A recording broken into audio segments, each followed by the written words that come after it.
Have you ever wondered how greed and disrespect for the elderly can turn a rich man's life upside down? Stick around for an incredible story that will leave you speechless. Before we start, don't forget to subscribe to my channel for more amazing African folktales. In the city of Abuja, there lived a man named Matthew Davis. Matthew was a billionaire, owning vast estates, businesses, and a fleet of luxury cars.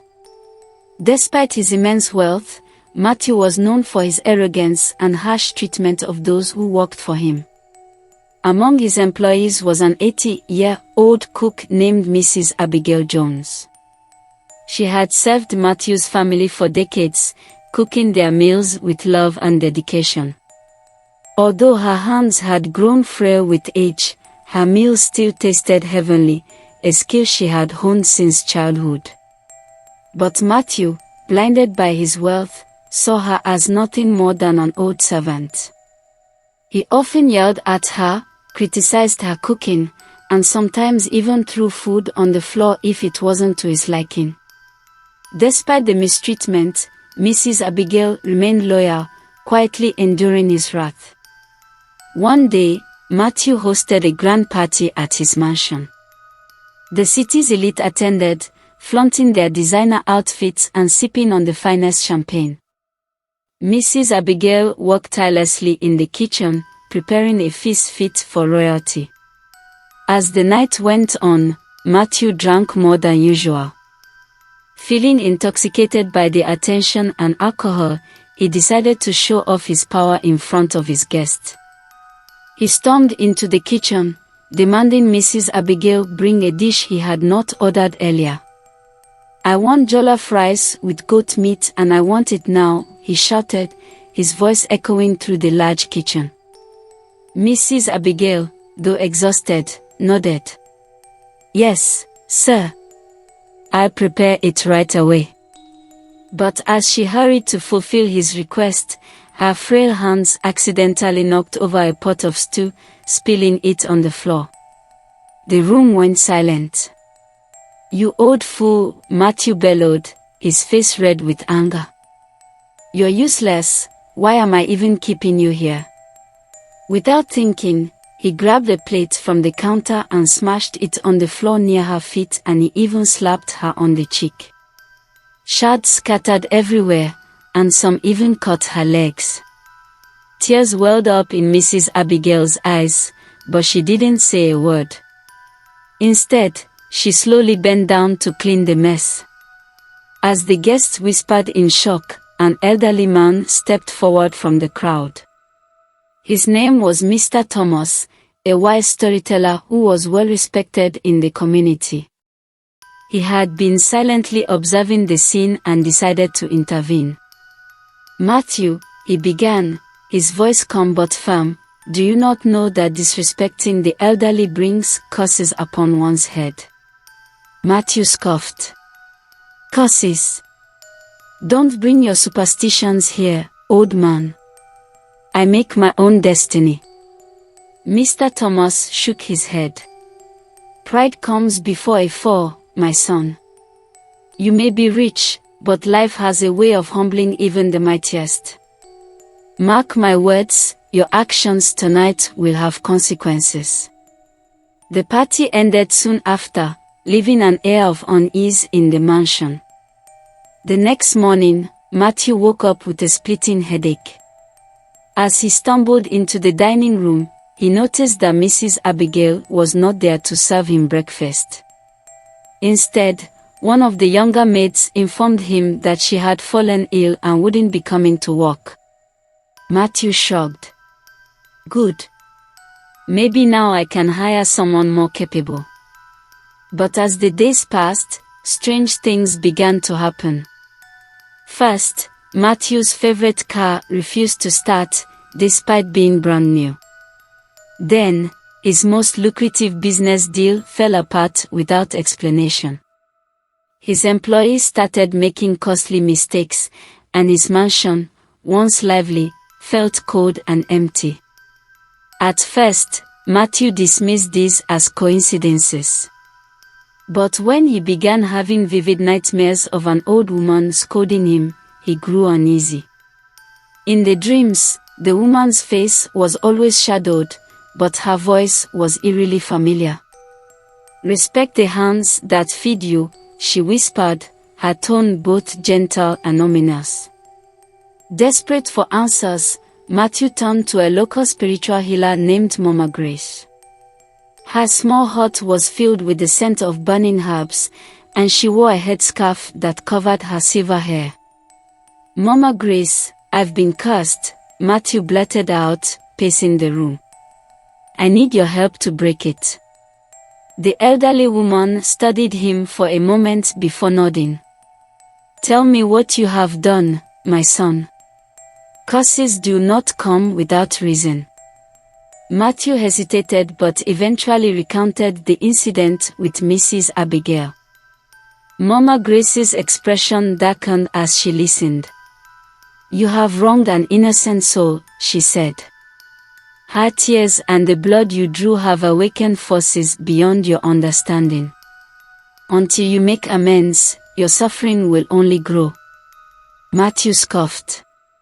"Make amends? She's just a cook. How can apologizing to her fix anything?" Mama Grace's eyes narrowed. "You do not understand the power of humility. Go to her, apologize, and seek her forgiveness. Only then can the balance be restored." Reluctantly, Matthew decided to visit Mrs. Abigail. He found her in her modest home, sitting on a wooden chair by the window. Her legs were bandaged, and her once bright eyes looked tired. "Mrs. Abigail," Matthew began, his voice unusually soft, "I've come to." Before he could finish, she raised her hand to stop him. "I know why you're here, Mr. Davis. You think an apology will fix everything, don't you?" Matthew felt a lump in his throat. "I just want to make things right."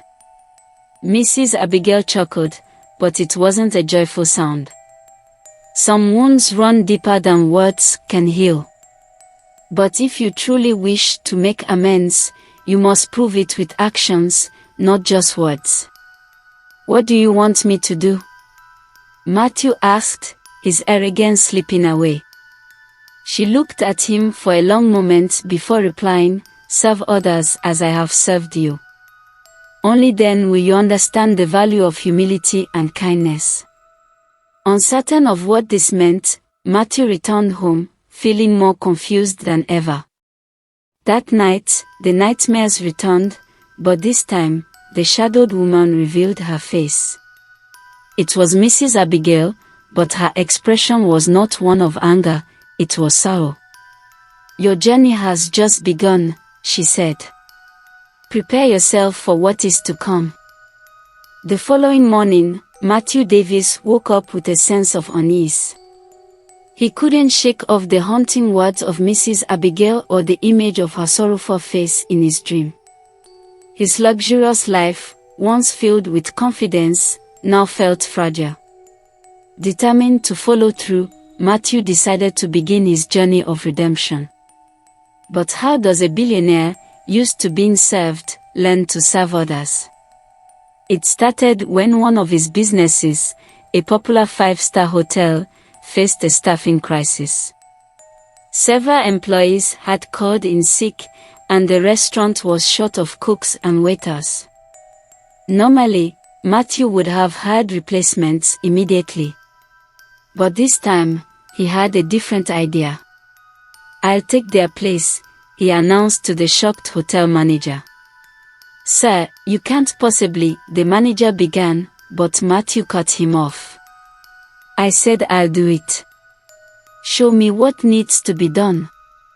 That evening, dressed in an apron and holding a notepad, Matthew walked into the bustling restaurant kitchen. The heat, the noise, and the chaos overwhelmed him. But what struck him the most was the sheer effort the cooks and waiters put into their work. Matthew's first task was to serve a table of demanding customers. They complained about everything: the food, the service, even the ambience.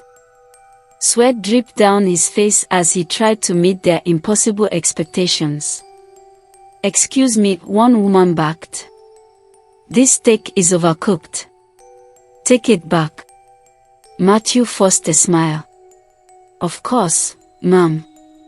I'll have it fixed right away." As he walked back to the kitchen, he felt a pang of frustration. Is this what Mrs. Abigail endured all these years? He wondered.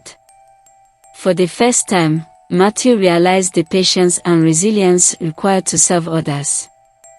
The next day, Matthew decided to visit a nearby orphanage his company sponsored. He had never visited the place before, leaving such duties to his staff. When he arrived, the children greeted him with curious eyes. The head caretaker, Mrs. Helen, welcomed him warmly. "Mr. Davis, it's an honor to have you here," she said.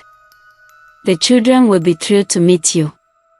As he spent time with the children, Matthew noticed their joy despite their humble surroundings. They played with old toys, shared meals without complaint, and treated each other like family. One little girl named Lily tugged at his sleeve. "Uncle, why are you so sad?" she asked innocently. Matthew knelt to her level, taken aback by her question. "What makes you think I'm sad?" "Because your eyes look like they're carrying a heavy secret," she replied. Her words struck a chord. For years, Matthew had carried the weight of his pride and arrogance without realizing how it affected those around him. Later that evening, Matthew returned to Mrs. Abigail's house. This time, he came with a basket of groceries and an envelope. "I've come to help," he said. Mrs. Abigail, still recovering, raised an eyebrow. "Help? And what do you know about helping others, Mr. Davis?" Matthew placed the groceries on her table and handed her the envelope. Inside was a letter of apology and a promise to provide for her needs for the rest of her life. "I've been serving others these past few days," Matthew explained. "And I now understand the strength it takes to do what you've done for me and my family. I am truly sorry for my actions." For the first time, Mrs. Abigail smiled. "Words mean little, Mr. Davis, but actions speak volumes. Perhaps you're finally learning." As Matthew walked back to his car, he noticed an elderly man sitting under a tree near Mrs. Abigail's house. It was Mr. Thomas, the storyteller from the party. "You're making progress, my son," Mr. Thomas said without looking up. Matthew stopped in his tracks. "How do you know?" Mr. Thomas chuckled. "The universe sees all. But your journey isn't over. True redemption comes when your heart changes, not just your actions." The words echoed in Matthew's mind as he drove home.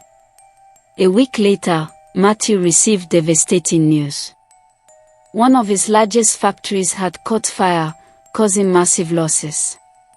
For the first time, he didn't react with anger or blame. Instead, he visited the site to assess the damage and comfort his employees. Standing amidst the ruins, he realized something profound: wealth could be rebuilt, but relationships and trust were far more valuable. That evening, Matthew made a decision. He called his staff together and announced new policies to improve their working conditions. He also set up scholarships for their children and began visiting his businesses regularly to ensure fair treatment of all employees. Months passed, and Matthew's reputation began to change. People no longer saw him as an arrogant billionaire but as a compassionate leader. Mrs. Abigail, now retired and well cared for, often visited him to share stories and advice. One day, as they sat together in his garden, she said, "You've come a long way, Mr. Davis. The boy I once served has grown into a man." Matthew smiled. "And I have you to thank for that, Mrs. Abigail. You taught me the most valuable lesson of all, respect and humility." As the sun set, Matthew felt a sense of peace he hadn't known before. His journey was complete, but the lessons he learned would guide him for the rest of his life. What did you think of this powerful story? Let me know in the comments, and don't forget to like, share, and subscribe for more amazing tales.